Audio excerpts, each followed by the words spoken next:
میں 17 سال کی ہوئی تو مجھ سے ہر کام الٹا ہونے لگا۔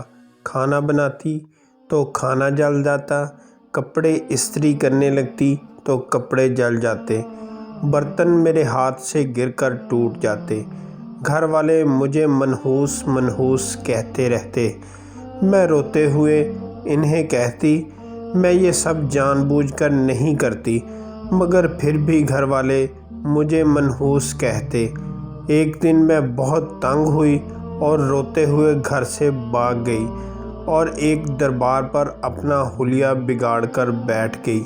وہاں ایک لڑکا روز میرے پاس آتا، مجھے میٹھی کھیر کھلاتا جس سے کھاتے ہی مجھے نیند آ جاتی، اور جب آنکھ کھلتی تو میرے ہاتھوں اور پاؤں پر شہد لگا ہوتا اور چیونٹیاں بھی میرے جسم پر چل رہی ہوتی۔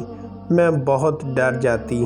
ایک رات کھیر کھائے بغیر ہی سو گئی، مگر کچھ دیر بعد ہی۔ میرا نام کشمیلہ ہے۔ میرا تعلق کسی امیر گھرانے سے نہیں، غریب خاندان سے ہوں۔ میری ماں مجھے جنم دیتے ہی چل بسی تھی، اور بابا ان سے اتنا پیار کرتے تھے کہ چوتھے دن وہ بھی مجھے تنہا اس دنیا میں چھوڑ کر چلے گئے، اور اس طرح میں اپنی چچی پر بوجھ کے ساتھ ساتھ منحوس کا ٹائٹل لے کر ان کے گھر آ گئی۔ ایسا میری چچی جان کا کہنا تھا۔ خیر مجھے کوئی فرق نہیں پڑتا تھا، اور پڑتا بھی کیوں، مفت کی روٹی جو مل رہی تھی۔ میرے چچا تھوڑے رحم دل تھے، وہ مجھے پڑھا رہے تھے، اور جہاں اتنا کچھ مل رہا تھا وہاں دو چار گالیاں اور طنز مل جاتے تو میں خاموشی سے سن لیتی۔ اس کے علاوہ کوئی چارہ بھی نہیں تھا۔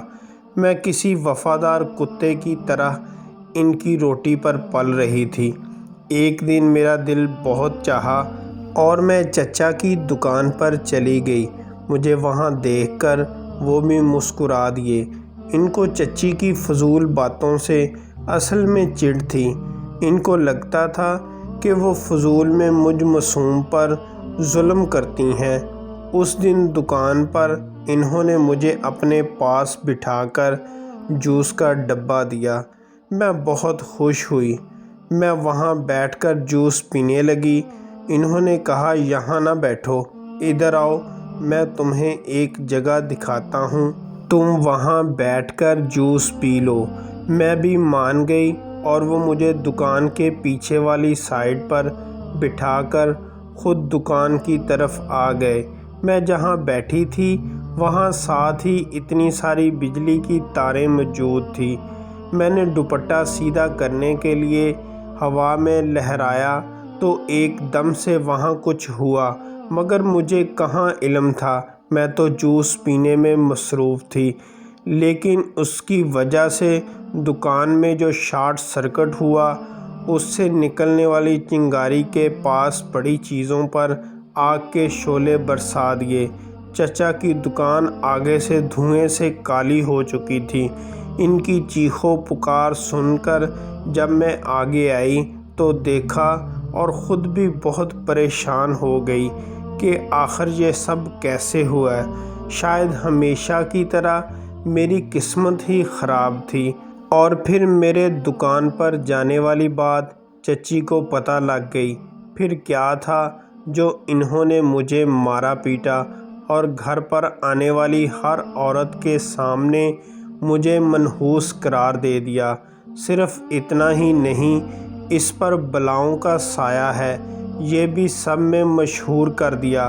اب تو اتنا میں خود کے بارے میں نہیں جانتی تھی جتنا مجھے لوگ جانتے تھے۔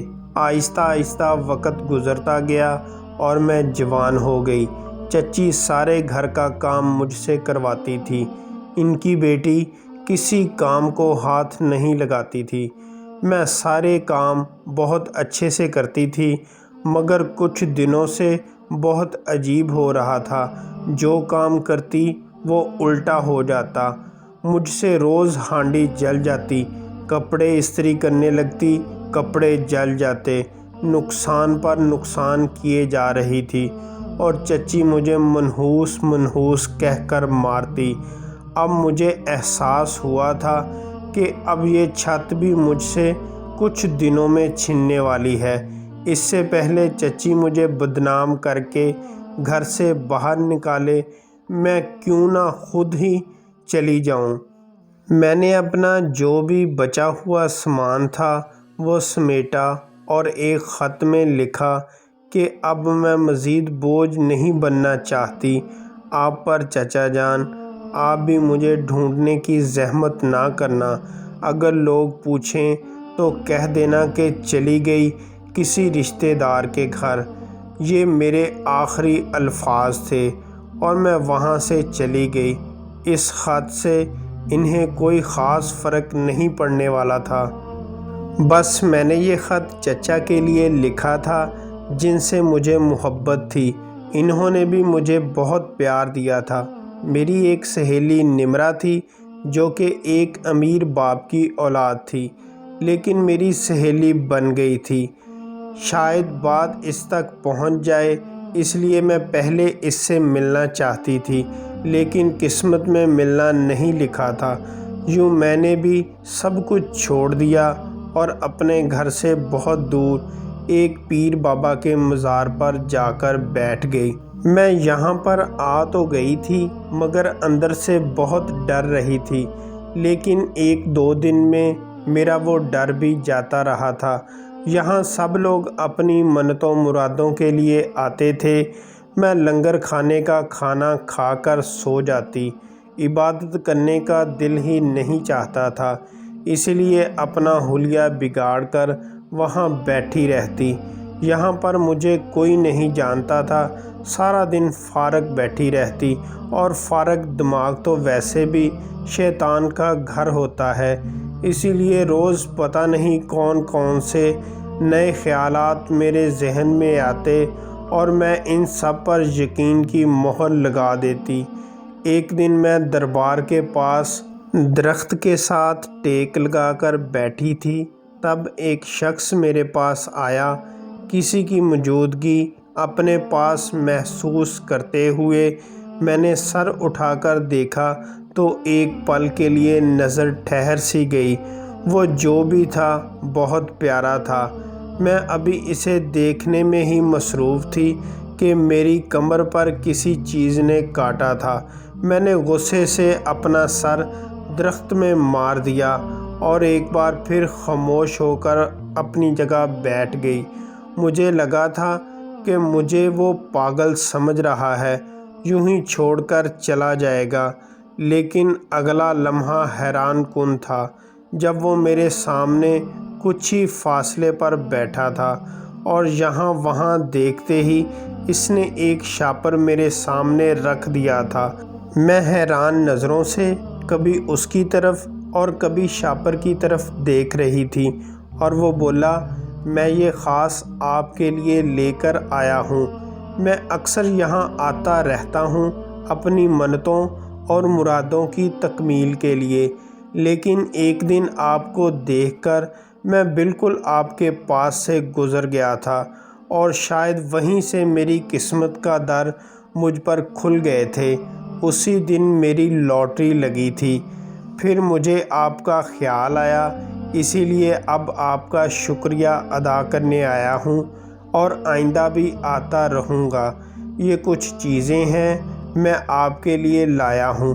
میرے لیے اس کی باتیں سننا اور پھر اس پر یقین کرنا مشکل تھا، لیکن مجھے ان سب چیزوں کی ضرورت بھی تھی، اس لیے میں نے خاموشی سے وہ سب چیزیں تھام لیں۔ شاپر کھول کر دیکھا تو بہت ساری چیزیں تھیں جو استعمال کی جا سکتی تھیں، لیکن ان سب چیزوں کے ساتھ کھیر بھی موجود تھی۔ دیکھتے ہی میں نے ایک نظر اس لڑکے کو دوبارہ دیکھا۔ وہ تھوڑا سا گھبرایا ہوا تھا، اس کے ماتھے پہ پسینہ بھی آ رہا تھا جسے وہ ہاتھ سے صاف کرتا اور پھر چور نظروں سے ادھر ادھر دیکھ لیتا۔ میں نے ابھی اسے گھور کر دیکھا اور بولی، بھائی آپ ادھر اب کیوں بیٹھے ہیں؟ وہ گھبرا کر بولا، وہ جی میں بس اب جا ہی رہا تھا، آپ یہ کھیر کھا لیجئے گا، میری بہن بہت اچھی کھیر بناتی ہے، آپ کو یقیناً پسند آئے گی۔ اس کے جاتے ہی میں نے جلدی سے کھیر والا ڈبہ نکالا اور جلدی جلدی ایک کے بعد دوسرا چمچ کھانے لگی۔ کھیر تو واقعی بہت مزیدار بنی ہوئی تھی اور میٹھی بھی بہت زیادہ تھی۔ مجھے ایک پل کے لیے لگا جیسے کوئی چھپ چھپ کر مجھ پر نظر رکھے ہوئے ہے، لیکن یہاں وہاں دیکھا تو دور دور تک مجھے ایسا کچھ بھی نظر نہیں آیا۔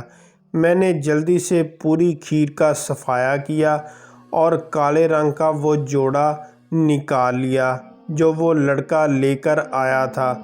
میں نے لیٹرین میں جا کر جلدی سے کپڑے بدلے۔ خوشی تو میرے انگ انگ سے پھوٹ رہی تھی، میں بہت خوش تھی۔ بیٹھے بٹھائے اتنا سب کچھ جو مل گیا تھا، سادہ سی چپل اتار کر اور اس کی جگہ لائی ہوئی نئی چپل پہن کر واپس سابقہ جگہ پر آ کر بیٹھ گئی۔ شام کا وقت ہو چکا تھا، ابھی یہاں وہاں دیکھ ہی رہی تھی کہ نیند کا غلبہ مجھ پر طاری ہونے لگا اور مجھے خوابوں کی دنیا میں لیتا چلا گیا، جہاں میں تھی اور میرے خوابوں کا شہزادہ۔ رات گزر گئی، اگلا دن شروع ہو گیا۔ سورج بالکل میرے سر پر آ پہنچا، لیکن میری آنکھ کھلنے کا نام ہی نہیں لے رہی تھی۔ ایسا لگ رہا تھا جیسے من وزن میری آنکھوں کے اوپر رکھا ہوا ہو۔ میں نے بھی کوشش ترک کر دی، لیکن اب تو دھوپ کی تپش سارے بدن کو جلا کر آگ لگا رہی تھی۔ جسم الگ ٹوٹ رہا تھا، جیسے جسم پر کیڑے رینگ رہے ہوں، بلکہ کاٹ بھی رہے ہوں۔ مجھے ایسا لگا جیسے میں قبر میں ہوں۔ سوچ آتے ہی میں نے اپنی پوری طاقت لگا کر آنکھیں کھولیں۔ جب نظر اپنے جسم پر پڑی تو میری چیخ نکلتے نکلتے رہ گئی۔ سارے جسم پر چھوٹے چھوٹے کیڑے رینگ رہے تھے۔ میں بھاگ کر لیٹرین میں گئی اور وہاں پانی کی بھری بالٹی اٹھا کر اپنے اوپر الٹ دی۔ جسم کو چھو کر دیکھا تو ہر جگہ صحیح تھی۔ وہ کیڑے مجھ پر نہیں بلکہ مجھ پر موجود شہد کی وجہ سے آئے تھے، لیکن میرے جسم پر شہد آیا تو کیسے آیا؟ یہ سوالات مجھے بہت پریشان کر رہے تھے۔ میں کپڑے بدل کر آرام سے اپنی جگہ پر آ کر بیٹھ گئی۔ کل کی طرح آج پھر وہی شخص میرے پاس آیا اور آج بھی وہ ڈھیر ساری چیزیں لے کر آیا۔ صبح سے بھوکی بیٹھی تھی۔ میری نظر جب کھیر پر پڑی، اس کی موجودگی کو فراموش کیے بغیر میں کھیر پر ٹوٹ پڑی۔ کھیر ختم کرتے ہی میں نے برتن سائیڈ پر رکھا۔ اس نے پانی کی بوتل میرے آگے کر دی۔ میں نے پانی کی بوتل کو منہ لگا لیا اور وہ مسلسل مسکراتے ہوئے یہاں وہاں دیکھ رہا تھا۔ آج بھی مجھے وہ کچھ عجیب سا لگا تھا، بار بار اپنے آگے پیچھے دیکھنا اور اس کے ماتھے پر پسینہ آنا، یہ سب اس کی عادات میں شامل تھا۔ وہ ایسے جیسے کوئی چوری کر رہا ہو یا کوئی غلط کام کر رہا ہو۔ مجھے کیا تھا، میرا تو فائدہ تھا، اسی لیے میں چپ تھی۔ پھر وہ گھبراتے ہوئے بولا، میں آج آپ کے لیے بریانی بھی لایا ہوں، اور اس نے ایک ڈبہ میرے حوالے کیا۔ آپ یاد سے کھا لینا، کہیں خراب نہ ہو جائے۔ اور ایک بار پھر وہ مشکوک حرکتیں کرتا ہوا وہاں سے خاموشی سے چلا گیا۔ میں نے شاپر کھولا تو وہ آج بھی بہت کچھ لایا تھا، اور آج ایک وجہ اور سامنے آئی تھی۔ وہ مجھے کوئی پیر نہیں سمجھ رہا تھا۔ یہ سوچ کر مجھے تو ہنسی آ گئی، کیونکہ سب مجھے منحوس کہا کرتے تھے، اور وہ مجھے پینی سمجھ کر اتنی چیزیں دے رہا تھا۔ شکل کا تو اچھا خاصا مرد بہت بیوقوف تھا۔ آج پھر میں نے کپڑے بدلے بریانی کھا کر آرام سے سو گئی، اور میرا وہاں کام ہی کیا تھا، کھانا اور سو جانا۔ پہلے اپنے ایک جوڑے کو روز مل کر دھوتی، لیکن اب تو ہر روز کپڑے مل رہے تھے، اس لیے روز نیا جوڑا پہن لیتی۔ اس وقت نیند کا شدید غلبہ تھا، اب تو نیند ہمیشہ مجھ پر مہربان رہتی تھی، وہیں پر لیٹ گئی۔ اچھا ہی ہوا میں جو یہاں آ گئی، نہ کسی کی باتیں اور نہ طنز، الٹا لوگ مجھ سے آ کر دعا کرواتے اور مجھے کچھ دے کر ہی جاتے تھے۔ انہی سوچوں میں میں نیند کی وادیوں میں اتر گئی۔ ابھی مغرب کا وقت ہوا تھا، اب یہ روز ہونے لگا تھا۔ میں سو جاتی اور جب اٹھتی تو میرے جسم پر شہد لگا ہوتا تھا، کئی چیونٹیاں بھی رینگ رہی ہوتیں۔ اب میں واقعی سوچ میں پڑ گئی تھی کہ آخر ایسا کیا چکر ہے جو صرف میرے ساتھ ہی ہوتا ہے۔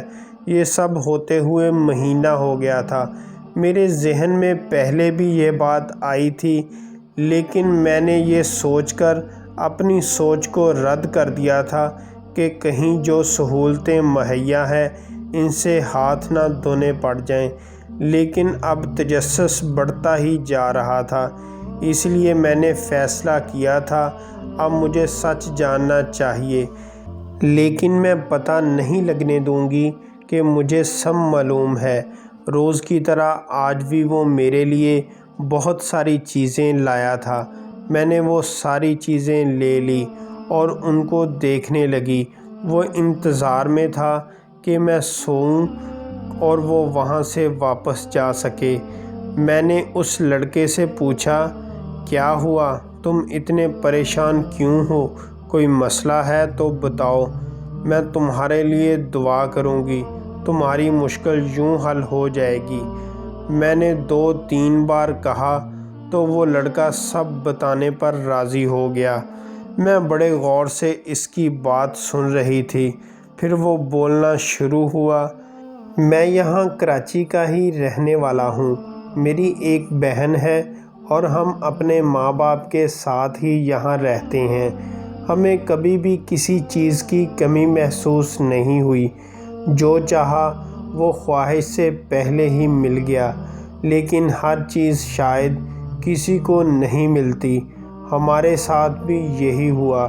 مما کی ایک ایکسیڈنٹ میں دونوں ٹانگیں ضائع ہو گئی تھیں۔ بابا کو بس اپنے کام سے مطلب تھا، اور یہ سب زیادہ عرصہ نہیں چلا۔ پھر بابا نے دوسری شادی کر لی۔ شاید وہ بھول گئے تھے کہ گھر میں ایک جوان بیٹی بھی موجود ہے، اور ان سب باتوں کا اس پر کیا اثر پڑے گا۔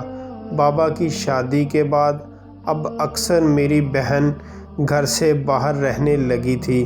میں مما بابا جب اسے کچھ سمجھانے لگتے تو وہ ہم پر چلا اٹھتی اور بابا کو کہتی، آپ لوگ بھی دودھ کے دھلے ہوئے نہیں ہیں، پہلے آپ خود کو دیکھ لیں پھر مجھے کچھ کہیں۔ وہ یہ کہہ کر بات ختم کر دیتی۔ میں نے اسے پیار سے بہت سمجھایا، لیکن وہ کوئی بات نہیں مانتی تھی۔ تب مجھے پتہ چلا کہ اب اس کی دوستیاں صرف لڑکیوں سے نہیں بلکہ کافی حد تک لڑکوں سے بھی ہو گئی ہیں۔ آئے دن کسی نہ کسی کے ساتھ وہ لنچ پر یا ڈنر پر چلی جاتی۔ میں اس کے لیے بہت پریشان رہنے لگا تھا، لیکن بابا نے اسے اپنے حال پر چھوڑ دیا تھا اور کہنے لگے تھے کہ شادی ہو جائے گی تو سدھر جائے گی، جلدی اس کی شادی کر دینی ہے۔ لیکن وہ ہمارے لیے بھی بہت ٹیڑھی ثابت ہوئی۔ ایک دن تو وہ گھر سے بھاگنے کا پورا پلان بنا چکی تھی، لیکن اس سے پہلے کہ وہ بھاگتی میں نے پکڑ لیا اور کمرے میں بند کر دیا، ورنہ عزت تو 2 ٹکے کی ہو جانی تھی۔ پتہ نہیں اس کے بعد اسے کیا ہوا تھا، یوں محسوس ہوتا تھا کہ اب وہ اپنے بس میں نہیں رہی۔ اس نے اندر موجود نیند کی گولیاں کھا لیں، لیکن وہ مان ہی نہیں رہی تھی، نہ ہی بتا رہی تھی کہ ہم اس کی شادی ہی کروا دیں۔ بس اسے اپنی مرضی کرنی تھی، جو دل چاہے وہ کرے گی، لیکن وہ کسی کی بات نہیں مانے گی۔ دن ایسے ہی گزر رہے تھے اور ایسا کوئی دن نہیں تھا جس میں وہ سکون سے رہی ہو۔ اسی وجہ سے بابا اور ان کی نئی بیوی بھی گھر چھوڑ کر چلے گئے۔ ماں پہلے ہی معذور تھی، وہ بھی ایک دن چپکے سے ہمیں چھوڑ گئی۔ اب تو میرے لیے اسے سنبھالنا واقعی بہت مشکل ہو گیا تھا۔ پھر اسے ڈاکٹر کے پاس لے گیا تو پتہ چلا کہ ہم نے اس کے ساتھ جو زبردستی کی ہے، اس کی وجہ سے اس کا ذہنی توازن صحیح نہیں رہا۔ اب اگر اس کا کہنا نہ مانا یا روکا تو اس کی جان کو بھی خطرہ ہو سکتا ہے۔ لیکن ڈاکٹر نے کچھ دوائیاں دیں جو میں نے اسے کھلانا شروع کر دی تھیں۔ اس کے باوجود وہ ایک دن گھر سے فرار ہو گئی۔ 3 دن بعد وہ مجھے ایک کچرے کے ڈھیر سے ملی تھی۔ بعد میں پتہ چلا کہ کسی نے اسے زیادتی کر کے وہاں پھینک دیا تھا۔ بابا کو جب پتہ چلا تو وہ بھی آ گئے، مگر اب فائدہ نہیں تھا، وہ جا چکی تھی۔ اس کے بعد بابا کی دوسری بیوی بھی بابا کی سب پراپرٹی بیچ کر فرار ہو گئی تھی۔ تب انہیں اپنی سنگین غلطی کا احساس ہوا تھا۔ اسی دن رستے میں ان کا کار ایکسیڈنٹ ہو گیا اور پھر بابا کا ایک بازو اور ایک پاؤں ناکارہ ہونے کی وجہ سے کاٹ دیا گیا۔ وہ اب بستر پر پڑے ہیں۔ بس کبھی کبھی میں جب سوچتا ہوں تو اسی طرح پریشان ہو جاتا ہوں، لیکن اب میں بہت بہتر محسوس کر رہا ہوں۔ آپ نے ابھی تک کھیر نہیں کھائی؟ میں تو اس کی کہانی سن کر واقعی افسردہ ہو گئی تھی۔ اپنی سوچ پر لعنت بھیجتے ہوئے چپ چاپ کھیر کھا کر اس کی طرف برتن بڑھا دیے۔ کھیر واقعی میں بہت مزے کی ہوتی ہے، لیکن اسے کھانے کے بعد مجھے شدید نیند آ جاتی ہے۔ میری بات سن کر اس کے چہرے کا رنگ اڑ گیا تھا، لیکن وہ مسکرا کر بات ٹال گیا۔ کچھ دن تک یہ سب پھر چلتا رہا، لیکن اب بس ہو گئی تھی۔ اس دن اس کی کہانی سن کر میں کچھ زیادہ ہی افسردہ ہو گئی تھی کہ یاد ہی نہیں رہا۔ وہ تو کہتا تھا کہ یہ کھیر اس کی بہن نے بنا کر بھیجی ہے، اور وہ کہانی جو اس نے مجھے سنائی تھی، اس کہانی میں تو اس کی بہن مر گئی تھی۔ تو یہ سب کیا تھا؟ وہ مجھ سے جھوٹ بولتا تھا؟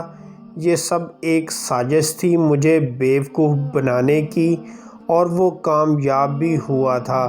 لیکن اب میں نے بھی سچ جاننے کی ٹھان لی تھی۔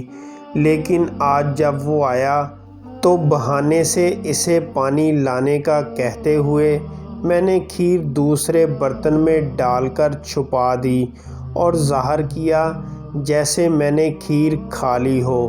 پانی پی کر میں وہیں لیٹ گئی اور وہ واپس چلا گیا۔ ابھی اسے گئے کوئی 10 منٹ ہی ہوئے تھے جب مجھے اپنے قریب آہٹ سی محسوس ہوئی۔ 2 نہیں 4 قدم تھے، مطلب 2 لوگ تھے، مجھے اٹھا کر کسی دوسری جگہ لے گئے تھے۔ میں بھی خاموش پڑی رہی۔ اب سچ سے پردہ اٹھنے والا تھا۔ تب اسی لڑکے کی آواز آئی تھی جو کہ یہ شہد میرے جسم پر لگانے کا کہتے ہوئے خود باہر کی طرف بڑھا تھا۔ تھوڑی دیر بعد جب شہد لگ گیا تو پاس ہی کہیں آگ جلائی گئی تھی، جس کے آس پاس پتہ نہیں کیا کیا رکھا گیا تھا۔ میں تھوڑی سی آنکھ کھول کر یہ سب دیکھ رہی تھی اور دیکھتے ہی ڈر گئی تھی۔ ڈر اور خوف سے میرا جسم کانپ رہا تھا۔ وہیں ایک پیالہ پڑا ہوا تھا جس میں خون یا کوئی لال رنگ کا پانی تھا، یہ اندازہ نہیں لگ رہا تھا، لیکن لگ وہ خون ہی رہا تھا۔ میں چینخ کر اٹھ کر کھڑی ہو گئی۔ اس وقت میں کالے رنگ کے چولے میں موجود تھی۔